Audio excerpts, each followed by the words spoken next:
Hey there, everyone. Welcome to another amazing episode of Secrets in the Saddle, All Things Cycling podcast with your host, Sylvie and cycling coach. So before we get started, I have some quick announcements. I have two, actually, and they are related to winter or cycling training skills. Now, August is about the time where a lot of us start thinking about, what am I going to do to, improve what I'm already doing now? So you think about, how am I doing on the road? What kind of skills would I love to improve, and how am I going to get those skills? And that's where I have something so amazing for you. It doesn't matter where you're sitting because we're in like 35 different countries. Amazing. So this can impact all of you if it interests you or piques your interest. So the first thing is I have a cycling skills online 4-week workshop for women. And this is where we're going to, it's only for September and October. Each week we focus on a different skill. So first we really work on what is a smooth pedal stroke and how to get more efficient. I'm going to share with you the skills and tips and my secrets about that. And then we're going to move on to hills and then speed. And then we finish it up with nutrition. And we also talk about our weight training program, which is so important for strength training to become better. With this one, it's super fun because every week we do the workshop and then I give you homework and then we have a Q&A. So you basically have me as a coach for the whole month. And that is cyclingskillspro.com. You can register now, secure your spot September or October.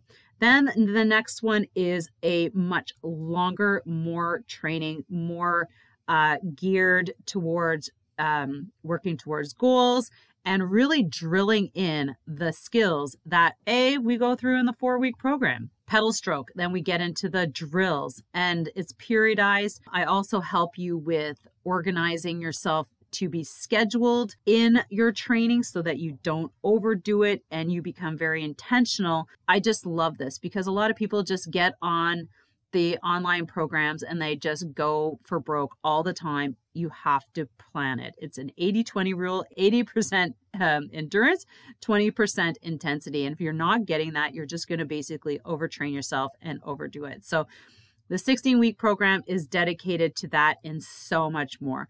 So this starts in November to March. So it's truly through the winter. Weight training, online program, maybe some racing, group riding. All of that is going to be part. You just join us and we'll take care of your winter training. Now go to 16weekroadcycling.ca and secure your spot. Registration is not open right now, but those who are on the VIP will get a chance to secure a spot at an early bird price. So don't wait, get on the list. All right, take care and have an amazing day. And don't forget to ride your bike. Hey, welcome to another Friday's episodes of Secrets from the Saddle, All Things Cycling podcast with your host, Sylvie and Coach's Corner. So today we're going to be talking about how to cycle faster and increase your average speed. I know this is, something that's on everybody's mind who, you just want to go that little bit faster. And if you caught a couple podcasts back, I just went and did my first time trial. So in a time trial, your average speed really counts. Can you not agree? So I just want to welcome you to my backyard. I'm sitting here squinting in the morning sun. I thought I'd do my podcast outside because it's so dang gorgeous. And I apologize if it sounds, maybe it sounds a little loud, maybe it doesn't. But I'm sitting beside a really fast-flowing creek here in Chelsea, Quebec. And you know what? It's just, being outside is just so dang gorgeous right now. I couldn't resist. So let's get into how you can get faster. Now, there are a couple of things you have to think about and you need to actually quantify and track this kind of data if this is truly what you're going for. And so first thing is tracking. Tracking. So are you going to, you need to pick like a time period or an event. So like time trials are awesome because they can be quite effective. If you have one in your region, then it's a good idea just to go there and for the first time and just see where you're sitting. So like we went to an event the other week, and it was just good to go out there and put yourself through the paces and by yourself, right? So there's a difference between, you know, riding by yourself and riding with a really fast-paced group, because of course that fast-paced group is going to give you amazing average that's not truly yours, but that of the group, because you're literally in there drafting. So pick an event like a local time trial that is like a training time trial. It's not a serious one that you can go to and track your progress. Or like just pick a time frame like a month or maybe 2 months, and you're gonna go out and you're gonna like maybe log a 3 kilometer sprint. That's another really good one that a lot of people use, is how far you can go in 3 kilometers. And you can do that anywhere. You can pick a, you know, a relatively flat area like road and put yourself through the paces. Now, then here's what you're going to need. If you want to track, you have to have a bike computer, period. And one that has cadence on it, which is another great way to track like your rotation, your pedal stroke speed. Because if you're going at, you know, 70, 80 kilometers, guaranteed you're probably not going to get too fast. What you want to be working at is 90 to 100. And how do you do that? You got to train it. So having a bike computer that has, you know, your max speed, current speed, average speed, cadence. So this means you're going to have to upgrade to something more expensive. And you're going to have it for a long time. So just, you know, just look at it that way.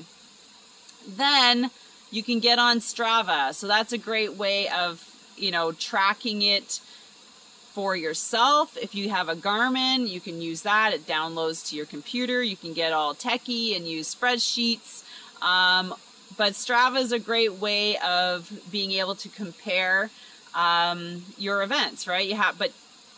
And again, Strava average is of your whole ride, right? If you warmed up at like, you know, 15 kilometers an hour, and then you went out and raced on the same download or same recording, your average speed is going to be overall. It's not going to be what you did in your event. So you have to make sure that you know that. And I was just thinking about that the other day, because I'm like, I went out for our own little training 15K time trial, and I was like, you know, I know my average speed was higher than this, but of course you got the before and you got the after that you're factoring into the whole thing. So make sure you know that, so you don't beat yourself up and say, oh my gosh, like I'm so slow.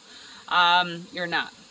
You're just looking at the wrong data. Now let's get into, before we get into some tips here, think about, you know, your average speed can be affected by a multitude of things. So this is another thing, like if you go out for your weekly time trial test, you have to think, did I have a better average the other day because it was less windy, it wasn't raining, you know, you're feeling tired, you had a friggin' overly stressful week, whatever. There's so many factors that can play in the role of you being on your best. So if you're going out and testing yourself weekly, don't.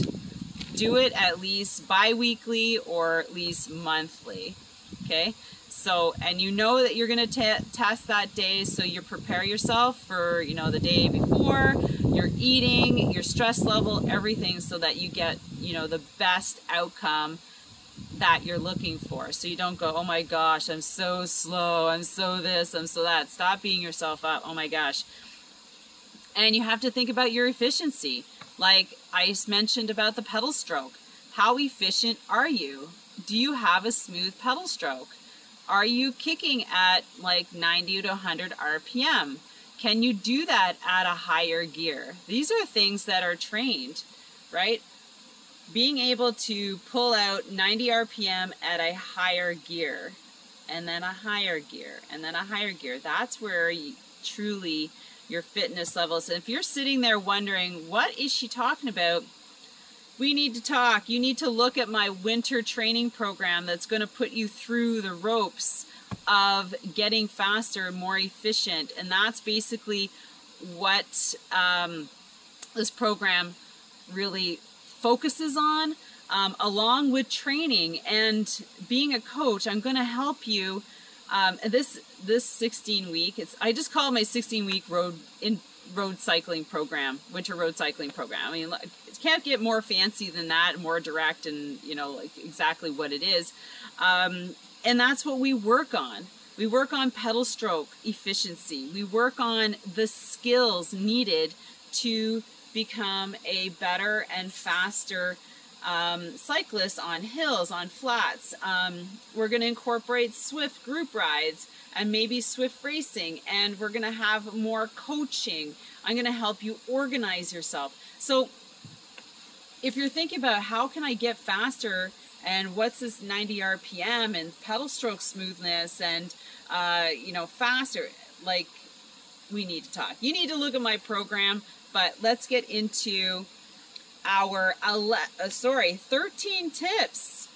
I know, I've been talking, you're like, what? You got more tips? I got 13 of them right here on my sheet. So the first one is being in a more aero. So if you're going out for your test, so this is like, if you're testing your efficiency, you're either going to test it or you're going to be very cognitive of these points.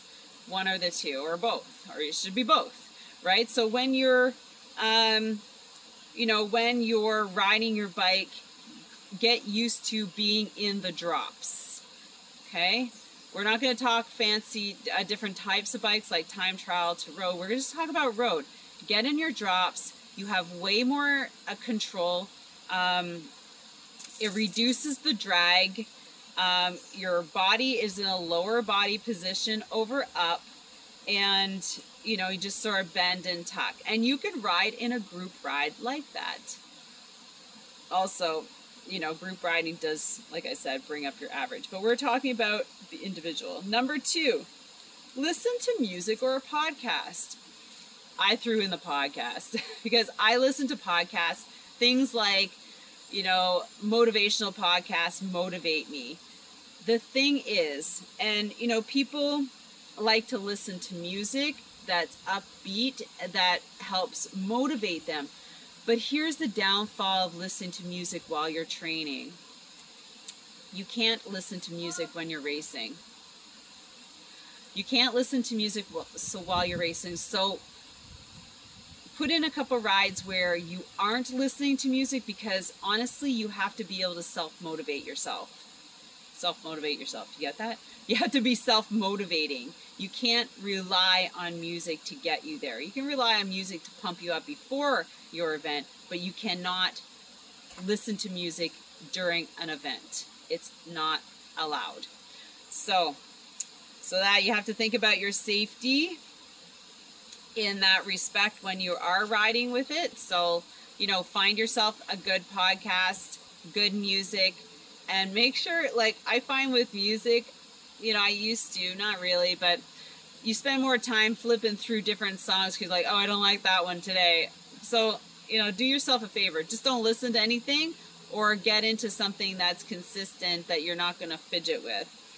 Number 3, ride with others. Remember what I was saying? You can find really fast groups if you want to be pushed out of your comfort zone. And again, with riding events, you can't do that all the time. It's the same deal with riding with faster people. You can ride with groups that are your level all the time, because you're never really going to get pushed to where you want to go. It's riding with the next tier up that's going to bring you the most discomfort, but the most results. Like, you know what I mean? You have to push yourself. It's like doing that heavier set of weights in the gym. I like that. Totally like get my face out of the sun here. So doing that at least twice a month. Not, remember, because that effort with a heavier group is just like a race. You're gonna max out your energy because that's the nature of that group ride, right? You're going there to be worked hard. So expect that you're gonna need more recovery after it. Number 4, pump up your tires.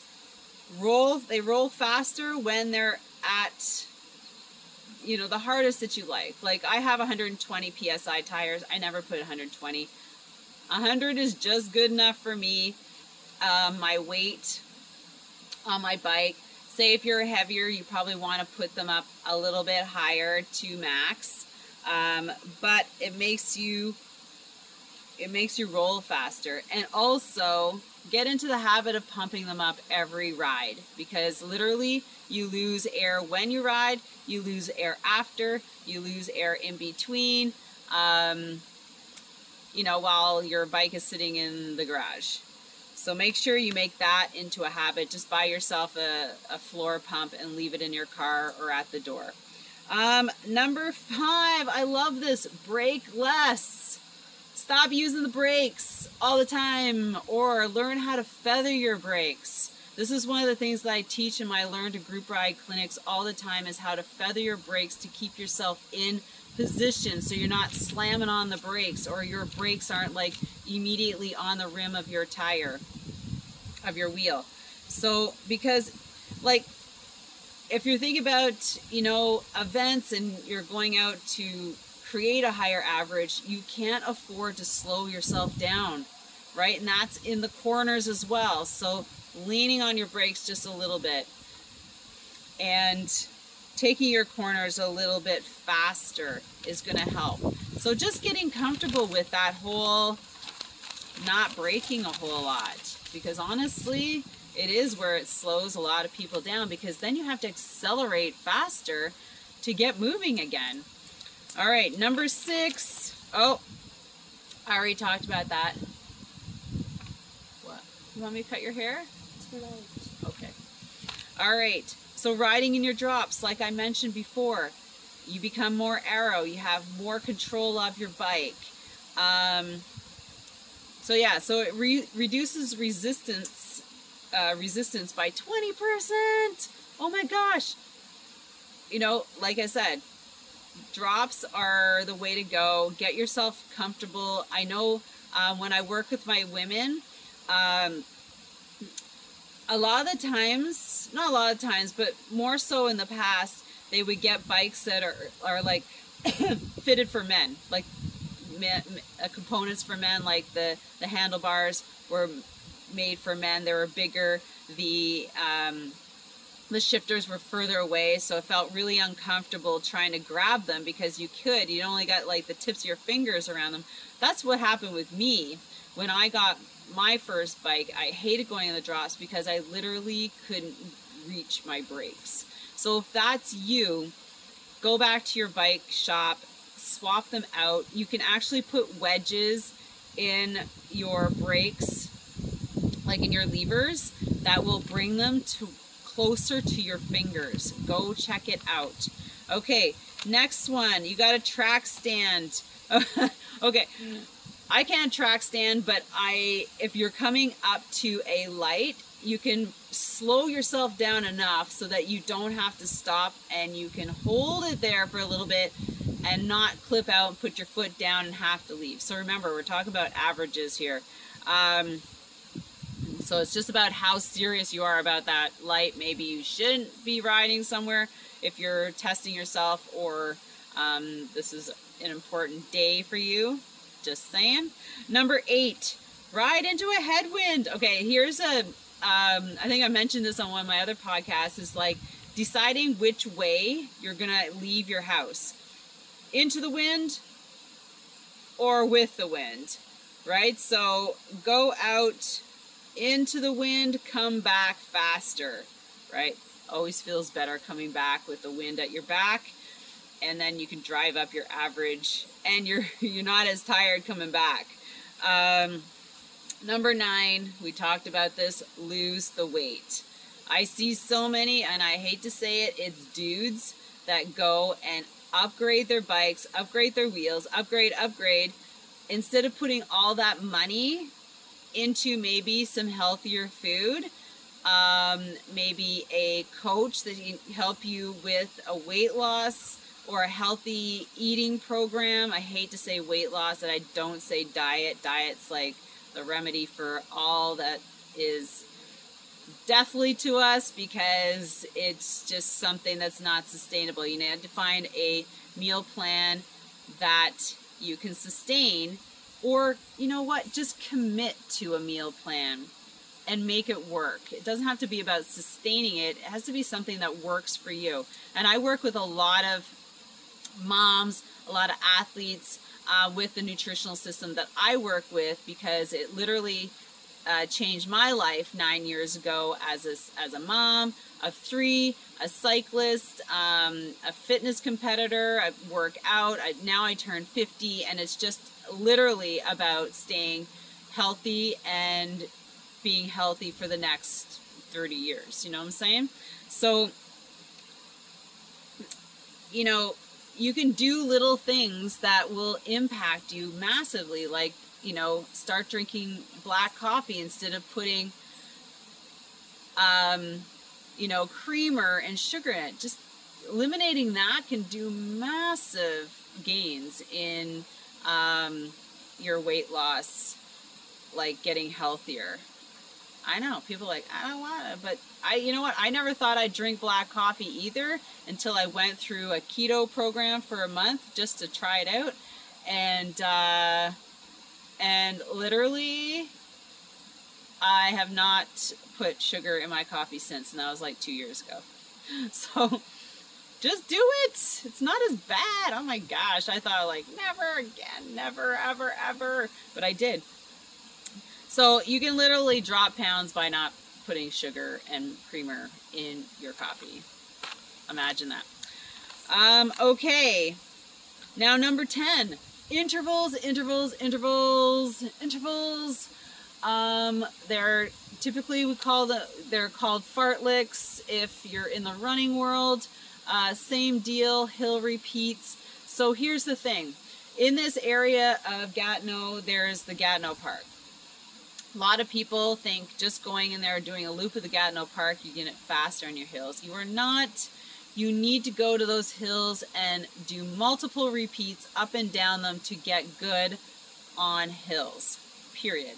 So, and it doesn't have to be a massive hill. It just has to be a rise that you are uncomfortable with, and that's where you're going to start. So hill repeats are one. Sprint repeats, so in between signs, in between telephone poles, that thing, it's like on, recover, on, recover, on, recover, all the way down your road. Do that. That is going to help you get faster. And do it once a week. That is your 80% of your intensity of your workout. Then other 20, the other 80 is your long, steady rides.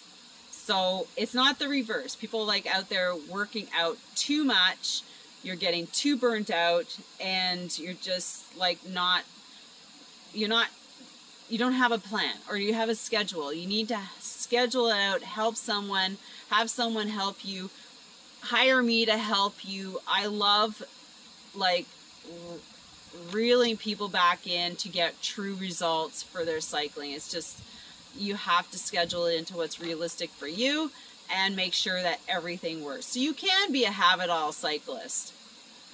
Have-it-all female cyclist, have-it-all cyclist. Number 11. So back to number 10. This goes to my winter training programs that I mentioned before.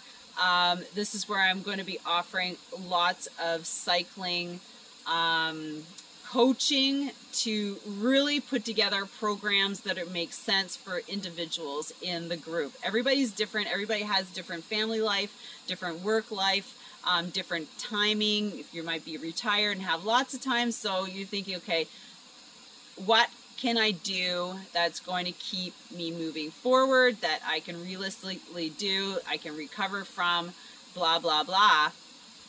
And that's where I'm going to help everybody, and I'm going to have the skills put in place so you can get your intervals in and get faster. We'll be doing testing before and after, and it's going to be super amazing. All right, number 11, build muscle.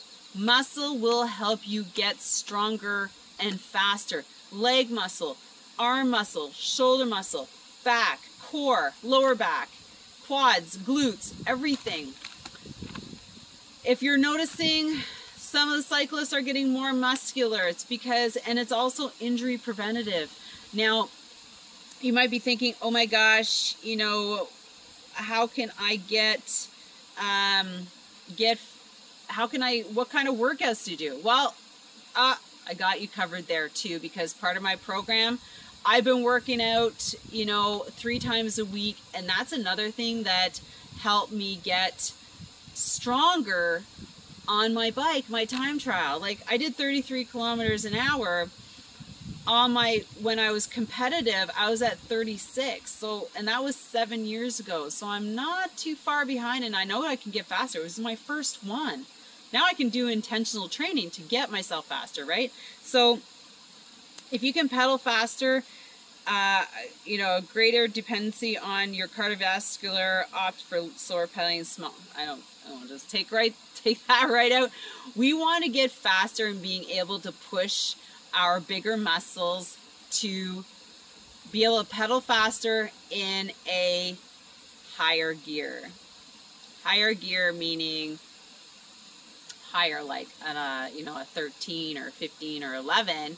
That's high on the big ring, right? Imagine you could push that kind of speed. So, and realistically, you have to think about strengthening everything so that you can reef on those handlebars, right? And put the power into your legs. And you're only going to get that by doing strength training. And like I said, I have you covered because I have an online program membership. You can do just weights. You can, so it's a circuit, it's fast, effective, and it's done quickly. You don't have to spend hours in the gym. Please. I stopped doing that like years ago. You don't have to spend 2 hours to get, you have to be intentional. You have to get it done and over with, and that's it. That's it. 30 minutes, you're done. Boom. Go on with the rest of your day. No more. And this is going to help you pedal more efficiently and faster. Trust me. Aero bike and wheels. Okay, well, if you got money, you can go with the aero bike and the wheels. You can definitely upgrade your wheels on a road bike. That, if you got like $2,000, you can get yourself a set of wheels. That can help. But honestly, you can get deeper dish wheels, meaning the depth of your wheels. I have 3.8, and I use those for my time trial events. You can get zip wheels, like, I mean, like, sky's the limit if you got the money, right? But you can get a good set of wheels for, you know, $1,000 if you want to upgrade and really use those. But you have to think, wheels are used in certain situations. Deeper dish wheels, you can't like necessarily go out on really windy days, because it's like you'll get blown around like a rag doll. Unless you have a super strong core, right? And that's where that can happen. That's where like having, like, I'm tensing on my core right now just thinking about it. Being able to be strong on the bike. And the older we are, ladies, I'm going to talk to ladies, guys too, we have to weight train. It's a non-negotiable to keep our bones and our muscles strong.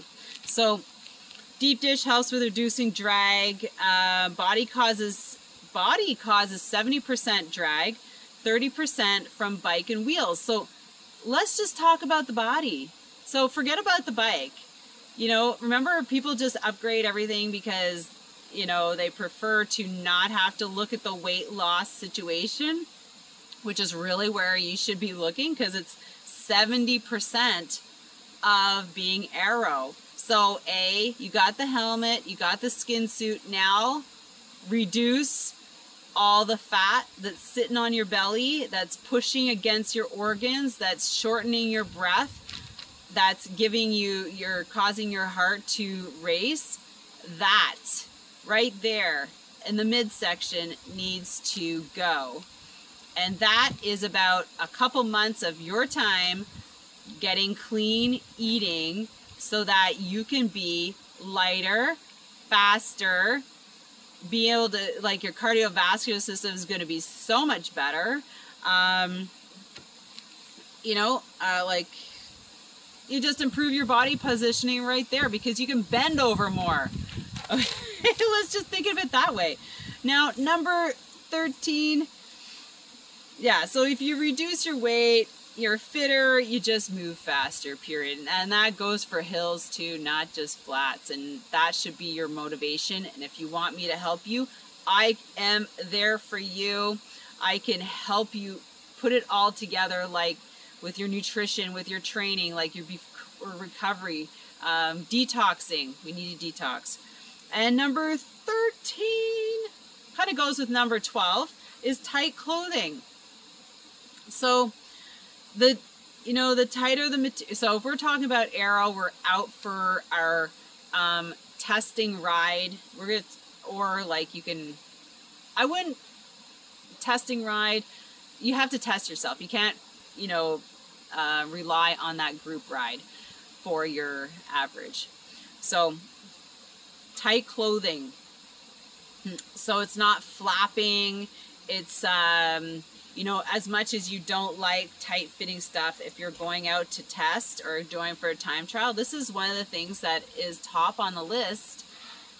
So you got helmets, you got skin suit, you got wheels, and then you got bike.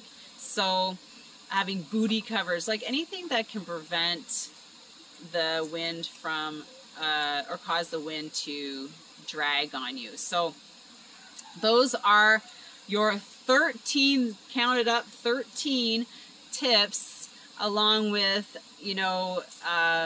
the computer, the terrain, setting yourself up with some goals before you get out. And again, take a look at my programs. They're the ones that are going to help you get accountable, help with your goals, help with your winter training so that you aren't overtraining and overzealous on Swift and losing your life because you're so bored. And oh, there's a plane going off. Hold on. I'll switch it up. You see it right there? Yeah. Yeah, that's our neighbor actually. And so it's putting all things together, and you're like, oh my gosh, how am I going to facilitate all that? That's why you got a coach. So that's why, taking a look at my programs this winter, I have the 4-week, which is a cycling skills 4-week online program for women, men.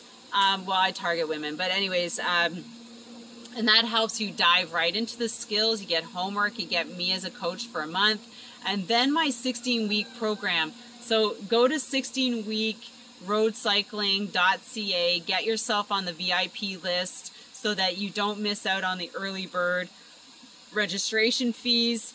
And that one, it starts in November to March, and so secure your spot. That's where we're going to be working out 90 minutes a week on skills and pedal stroke efficiency. Then we're going to get into some group rides. We're going to get into working out, everything that you need to put together to really build on what you currently have to become better, faster, and stronger in the next year. So depending on what your goals are, I'll be working individually with people. I'm only going to take so many people. And we're just going to work on this together. So with that, have an amazing day. Don't forget to follow me on Instagram for more tips, and subscribe, and give me your biggest takeaway. Go to YouTube and let me know what you think, because I'd love to answer any questions you might have. But with that, have an amazing day. Take care.